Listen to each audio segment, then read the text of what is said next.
now we would proceed to our chief speaker, Professor K.G. Suresh, Vice Chancellor Makhanlal Chaturvedi, University of Journalism and Communication, Bhopal. Professor Suresh, we are looking forward to a wonderful speech from you once again. Thank you. Thank you, Dr. Debabani Mukherjee. Thank you so much. I hope I am audible. Yes, sir. Yes, sir, you're audible. Respected Professor Sunil Kant Behra ji, the Dronacharya of media education, if I may call him so. Professor Upendra Padi, our friend and great motivator, the organizer of this, the brain behind this National Media Conclave. My friend Snehasi Sur, dear Dr. B.K. Ravi, Professor Acharya, and the distinguished dignitaries who are present here, and also media educator friends, media scholars who are attending this conference through social media. A very good afternoon to all of you, and congratulations to Professor Upendra Padi and team for ensuring that the National Media Conclave has become a must attend for media educators in the annual calendar. I think that there are only now currently 2 national events apart from the AMIC events, and they are the All India Media Conference and the National Media Conclave. And within a short span of 4 years, Professor Padi and his dynamic team have ensured that, it is counted as one of the must attend events for media educators from all over the country. And Professor Behra has always been a guiding light for this conference as well. So compliments to each one of you for making it again possible, though virtually. Well, let me begin on a personal note. Today, when I posted on Facebook this conference, somebody wrote, a common friend wrote that, good to see the son and son-in-law of Belda in the same frame. So the reference was to Dr. Devendra Maji and myself. So always a pleasure to be back in Odisha, even if it is virtual. And Bhubaneswar holds so many memories. So good to see friends from Bhubaneswar there, and good to see all the media educators. Friends, we are going through a critical phase, and perhaps this conference assumes much significance because we are what I have always referred to, what earlier people, specialists have referred to as that we are at the crossroads today. We are at an inflection point so far as communication is concerned. Our credibility is at stake. Our survival is at stake. What is it that we intend to do in the coming days? A lot of throughout, as has been mentioned by Professor Padi, I have also been, and Dr. Behra, Professor Ravi, you have all been part of so many webinars, so many deliberations where we pondered over the future of media. But the purpose of media, communication is there for information. Communication is there for entertainment. Communication is there for education. But communication for social change. I remember during my younger days, my fellow journalists used to tell me that, look, we are not social workers. We are communicators. So when we are talking about communication for social change, are we looking at being social workers? Or are we looking at being catalysts in bringing about social change? That's what that needs to be pondered about. Should we be activists? Or should we just be factivists, sticking to the facts and communicating to the people at large? What is the objective of this communication? Professor Maji, Dr. Maji referred to, a very important aspect. And that is behavioral change, attitudinal change. And communication can play a critical role in bringing about this. It is not the job of the media to construct toilets, but media can, through its persuasive communicative skills, encourage people at large to use the toilets. There have been many places after the government started the Swachh Bharat Abhiyan. There have been many instances where government institutions across the country have built toilets, but they were being used as storage for grains rather than, and people preferred in many places open defecation. Now that's a two-way communication is required. One, why did they? It was easy to write, people are not using. Is it because there was no availability of water? The feedback mechanism. Are we following those principles? Are we taking feedback, or just it's another story that they are not using? Why they are not using? If it is due to any taboo, then that needs to be changed. If it is due to any superstition, that needs to be changed.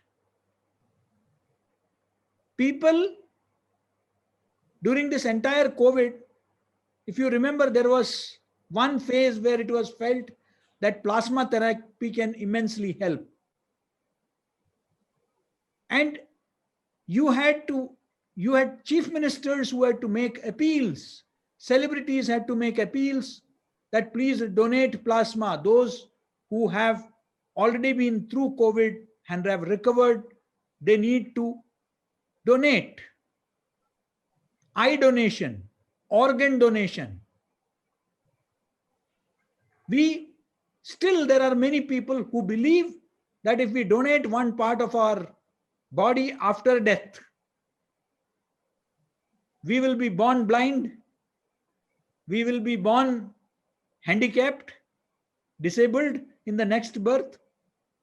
This scientific temperament, who will bring about? Even in this entire scenario today, when the COVID cases are increasing and we are talking about the third and the fourth wave, people are openly flouting norms of mask, of sanitization. Governments can, how many people can the government, the police round up? Is that a part of law and order? That citizens are to be rounded up and fined, penalized, whether you are wearing a mask or not, 2,000 rupees per fine. That's what's happening in Delhi. I'm no more a Delhiite. I am a Bhopal Vasi now. But I'm told that there are, your 2,000 rupees fine is being levied.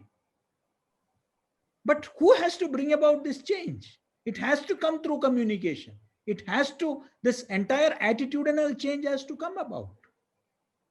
Often, because I know there is a limitation of time and there are many eminent speakers on this panel whom I would also like to listen to, but I just want to touch upon a few aspects, which is very important.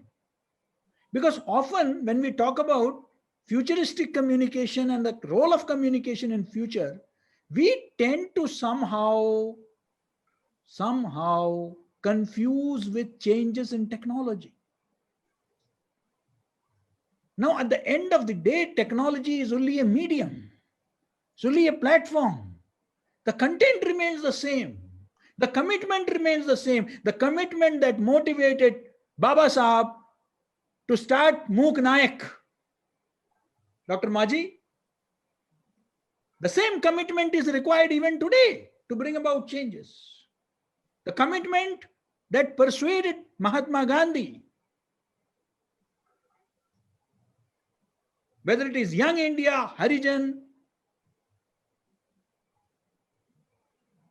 Naujeevan, that commitment has to be there.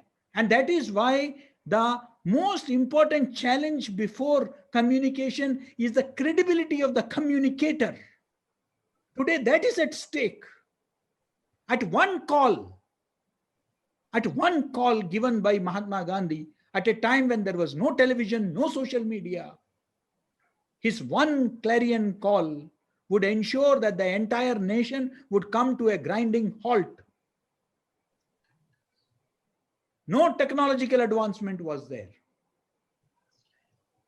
Hardly few newspapers, hardly few people who could read newspapers. Hardly any radio. Radio was under the British. No television. But still, if there is violence in Noakhali or any other part of the country, and he would give a clarion call that I am going for fast unto death, I will give up my food till you stop violence, everybody stops. Because the credibility of the communicator, people believed in him. So today, do we have media platforms, communication platforms, which are trustworthy, reliable, credible? To bring about social change, it is important that people believe. People don't ask.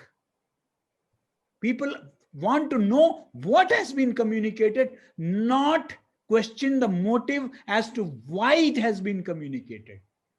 This transformation of the question from what to why, instead of what has been written, if the query is why it has been written, then you are questioning the motive of the communicator. And today that is unfortunately happening. That the why is the question. Why this gentleman is talking like this? What is the motive behind his talking like this? You are questioning the communicator. So how do you bring about social change if the communicator's credibility itself is in question? Second, most important aspect, equally important, is that content will always remain the king and queen and the prince and the princess. No amount of technology, I can talk, ad nauseum here on augmented reality, virtual reality, artificial intelligence, animation, VFX, everything has come. We can talk endlessly for hours. But content, good content will always have a market. People want good content. If there is a disillusionment today, it is because there is a lack of good content. And that is where the focus has to be. Let us not, as media educators, groom technocrats. We have to groom content creators. People who will produce quality content, credible content, reliable content. That is important. Because so much of focus is going into the technological aspect that we are somewhere missing out on we are going for the chaff and missing out on the wheat. That is something that has to be kept in mind.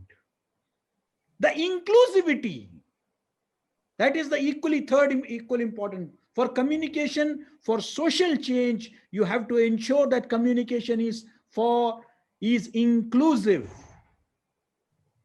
If the waterlogging in the suburbs of Mumbai and Delhi and Bangalore,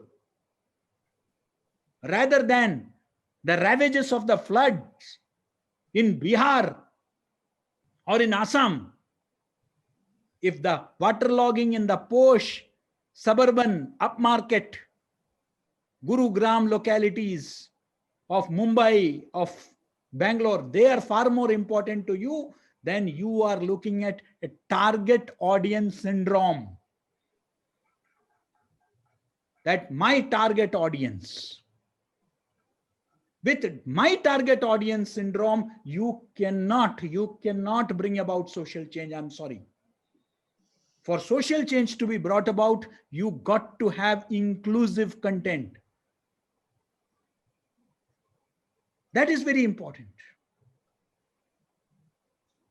We recently talked about, November 20th, we celebrated Universal Children's Day. November 14th, we celebrated National Children's Day. What is happening today? We are talking about communication for social change. You have an engineer, a junior engineer in Uttar Pradesh, who is caught, who has admitted, confessed that he has exploited hundreds of young children. And he used to sell it in the dark web. And what was the allurement? Mobile phone. There's a digital divide in this country. You have a young girl at Lady Shri Ram College in Delhi University who commits suicide because she doesn't have gadgets. We are talking about online education. We are celebrating. We are all been on panels. But isn't it a fact that it has also led to a sharp digital divide of digital haves and digital have-nots? A large number of people are today our younger children. A large number of our children have now become dropouts. In large numbers, they are helping their families in agricultural fields, in brick kilns, you name it.